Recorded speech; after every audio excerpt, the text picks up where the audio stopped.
তো এটা হচ্ছে আমার আজকে আউটফিট, দোলের স্পেশাল, একদম হোলির স্পেশাল একদম আউটফিট, একদম সিম্পল আউটফিট। এখানে এসে গেছি হচ্ছে বড় মহাপ্রভু দেখতে, আর আমরা ঢুকছি হচ্ছে এই গুহার ভেতর দিয়ে আমরা এখানে ঢুকছি, দেখতেই পাচ্ছ।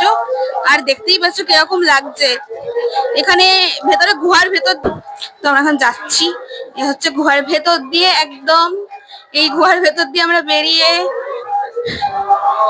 আর এখানে মাছ, এখানে এখানে কিন্তু অনেক ধরনের মাছ আছে, দেখাতে পাচ্ছি কিনা জানি না। এখানে কত মাছ আছে, দেখো বড় বড় গোল্ডফিশ। তোমরা সবাই এখানে মূর্তি ঠাকুর সুন্দর সুন্দর রয়েছে, আমি এখানে দেখানোর চেষ্টা করছি, তোমরা সবাই দেখো। আর এই জায়গাটা খুবই সুন্দর। এখানে এখানে হচ্ছে শ্রীকৃষ্ণ আর তার সখা, যে রাধাকুণ্ড আর ব্রহ্মা এখানে, আর হচ্ছে শ্যামকুণ্ড। এত সুন্দর দেখেন, দেখো এখানে নারায়ণ, এটা হচ্ছে মিউজিয়াম, হচ্ছে জগন্নাথ গৌরনিতাই, এটা হচ্ছে মিউজিয়াম। এখানে আমরা এখানে ঘুরি, দেখো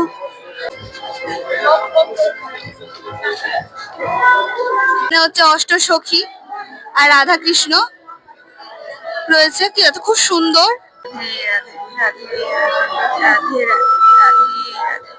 তো সুন্দর সুন্দর সাজানো এখানে, আর দেখে একদম চোখ ভরে যাচ্ছে। এটা, তারপরে এইটা দেখতে পাচ্ছ।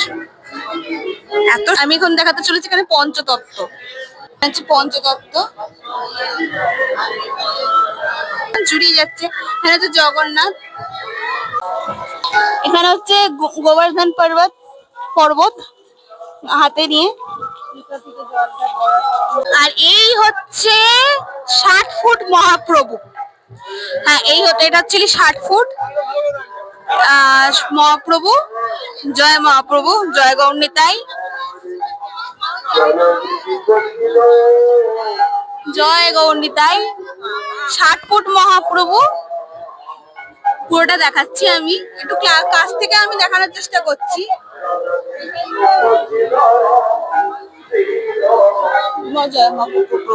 তো 60 ফুট মহাপ্রভু, আমি এটা ক্লোজ করে দেখাচ্ছি ভিডিওটা। আর এত সুন্দর দেখতে, আমি কি বলবো। আর এখানকার জায়গাটা খুবই সুন্দর। এখানে 60 ফুট মহাপ্রভু ধামে আমি এসেছি। এখানে নবদ্বীপে 60 ফুট মহাপ্রভু, সব থেকে বড় মহাপ্রভু। তো এই হচ্ছে আমার পেছনে হচ্ছে 60 ফুট মহাপ্রভু।